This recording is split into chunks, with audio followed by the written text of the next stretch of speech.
E nós vamos falar agora de mercado financeiro. Nós estamos em contato com o Daniel Miralha, que é economista-chefe do Grupo Integral. Daniel, boa tarde. Boa tarde, Denise. Obrigado pela oportunidade. Eu que agradeço a sua participação e vamos falar de mercado aqui no Brasil. A gente tem visto o dólar muito pressionado, tem as incertezas domésticas, a questão fiscal, intervenção na Petrobras. Agora tem vindo uma pressão também do exterior, que é a alta dos juros dos treasuries, dos títulos americanos de longo prazo. Tem até aí um posicionamento diferente do Banco Central dos Estados Unidos, que tem sinalizado com manutenção de juros perto de zero por um bom tempo, mas o mercado está trabalhando num outro ritmo, não é? Nós temos o dólar hoje, aqui no Brasil, perto dos 5,73. Daniel, como é que você avalia esse movimento? Você acha que do exterior a gente pode continuar tendo pressões aqui no mercado interno? Sim, sem dúvida, Denise. Eu acho que o ambiente do mercado mudou bastante depois do discurso do Powell na semana passada, né, que ele fez no Wall Street Journal. Foi na quinta-feira. Basicamente, ele disse que não implementará Yield Curve Control. Para o ouvinte da Jovem Pan, o Yield Curve Control é o controle das taxas mais longas de juros, como você comentou, né, do 10 anos, 30 anos, seria o Fed entrar recomprando títulos de 10 ou de 30 anos. Ele negou isso, do meu ponto de vista, ele fez bem, ele poderia perder controle da política monetária, mas o fato é que a gente está num ambiente novo de mercado lá fora, mais desafiador para mercados emergentes, porque as treasuries estão efetivamente flutuando. Então, se a gente olhar para o ano passado, né, a gente passou praticamente os últimos 12 meses com treasuries paradas, em virtude da incerteza do Covid, em virtude da incerteza de crescimento e também do que ia acontecer com a inflação. Então, a gente ficou basicamente com 10 anos e o 30 anos também muito estacionários, abaixo de 1%. Essas taxas, principalmente a de 10 anos, né, subiu para 1,5% na semana passada. Antes do discurso do Powell, chegou a 1,45%, caiu um pouco, mas depois que ele falou que não ia implementar o yield curve control das taxas longas, essas taxas voltaram a subir e hoje já está operando perto de 1,60, essa taxa de 10 anos, né? É uma taxa, na prática, menor do que a que nós temos aqui no Brasil, mas aí entra o fator risco, né? E o Brasil tem oferecido mais riscos do ponto de vista do investidor estrangeiro, e daí vem a pressão sobre curva de juros aqui no Brasil, sobre o dólar, mesmo bolsa de valores, né? Sem dúvida nenhuma, Denise. É muito diferente, né?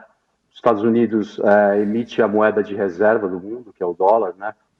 E essa taxa de 10 anos é chamada de taxa livre de risco, né, no mercado. Então, ela tem uma importância muito grande para os mercados. Para vocês terem uma ideia, todos os valuations do mundo dependem dessa taxa de 10 anos. Quando essa taxa de 10 anos sobe, os valuations no mundo sofrem por modelo de fluxo de caixa descontado. Então, ela tem uma interferência bastante grande, é muito diferente da nossa Selic ou da nossa taxa de juros, né? O Brasil é um mercado emergente e, como tal, ele opera muito dependente do que acontece nos mercados desenvolvidos e da liquidez no mundo. É, Na Integral, a gente tem um mote, né, que é sonho grande, com o pé no chão, então a gente acompanha muito de perto todos os riscos, principalmente tanto local quanto internacional. A minha experiência pessoal, já de anos no mercado, é que os preços de Brasil são determinados basicamente de 60% a 70% no mercado externo e 30% a 40% notícias locais. Obviamente, você tem uma notícia muito forte local, tanto positiva quanto negativa, isso mexe em preço, mas ceteris paribus, né, num ambiente normal de mercado, o ambiente internacional influencia muito nos ativos de Brasil, porque o Brasil é um dos mercados emergentes mais líquidos do mundo. agora, temos impactos, né, diretos do Brasil, da economia, não é só uma coisa de comportamento de mercado, tem preocupado muito o dólar mais alto do ponto de vista da inflação e o que isso pode levar de consequências para a política de juros, né? Sem dúvida nenhuma. Eu acho que, Denise, são 4 forças principais que atuam sobre a nossa taxa de câmbio, tá? Então, você tem a primeira força, né, que é a força da balança comercial de fluxo, né? com o dólar nesse nível, a balança comercial ela é positiva, então é vendedora de dólar. Você tem a diversificação do portfólio do brasileiro em moeda forte. Esse é um fluxo comprador que a gente acredita vai existir durante anos. O mercado ainda está elaborando produtos em moeda forte para os investidores, pessoa física, etc. Então, é um mercado que vai crescer muito, essa diversificação em moeda. Como alocador, né, de grandes fortunas, eu sempre estudei, sempre soube que a principal diversificação do investidor é a diversificação em moeda. Então, isso vai ocorrer no Brasil, uma tendência grande. Essa segunda força é bem compradora. Aí você tem os fundos multimercado, né, que atuam bastante no mercado de moedas.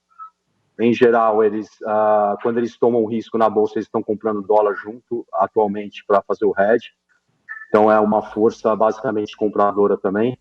E aí você tem o investimento direto, que isso é um detalhe que pouca gente fala, mas o investimento direto no Brasil hoje, com a Selic a 2, o hedge, ou seja, você entrar com dinheiro no spot, no à vista aqui, né, fazer investimento direto, o investidor pagando 2% ao ano com a vol da moeda que a gente tem, ele sempre faz o hedge, obrigatoriamente, né, as empresas multinacionais. Então, esse fluxo de investimento direto, que todo mundo considera que é um fluxo grande de entrada, na verdade, ele é neutro para o nível do câmbio. Então, a gente tem duas forças grandes atuando no sentido comprador. Uma neutra, que todo mundo acha que é vendedora de dólar, mas na realidade é neutra no net. E outra vendedora de dólar, que é a balança comercial. Então, você realmente, com esses juros nesse nível que está, o 2%, né, o hedge está muito barato, porque o hedge se dá entre a diferencial de juros aqui dentro e lá fora. Então, o investidor faz o hedge mesmo, tá? Isso realmente tem um pass-through para a inflação. Vamos acompanhar, ver como que o Banco Central vai reagir, porque a gente tem o nível de atividade também se recuperando. A gente tem um cenário na integral, tá, que é até um pouco melhor do que a mediana do mercado, no relatório Focus. Mas os desafios são grandes com essa segunda onda de Covid, que eu acho que tem pontos positivos também que eu posso comentar. Mas realmente, você tem razão, existe uma pressão inflacionária vindo do dólar, né, e vindo do petróleo em alta também. A gente está vendo o petróleo aí perto de $70 outra vez, que é o patamar de 2018. Então, realmente, você tem uma pressão inflacionária nada trivial para o Banco Central lidar. É bem provável que o Banco Central queira passar um recado mais forte, inclusive para conter especulações ou fazer com que as projeções já comecem a embutir uma ação mais firme se houver necessidade, né? Porque se lida também muito com expectativas, o mercado flutua muito em cima de expectativas também e o Banco Central tende a agir, né? Eu acho que você tem razão. Na nossa visão na integral, você tem razão no que você está falando.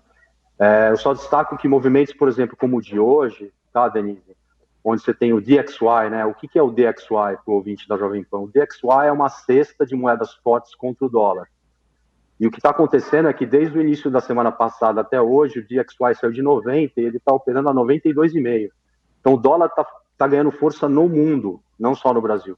Então, em dias como esse, eu acho que mesmo o real estando próximo aí de 5,74, por volta disso, o Banco Central não deve agir, tá? Por conta do movimento, não é um movimento específico de Brasil. Eu entendo que o Banco Central está agindo mais, não defendendo o nível, tá? Ele está agindo mais quando ele nota que tem uma volatilidade acima do normal, que o mercado está disfuncional.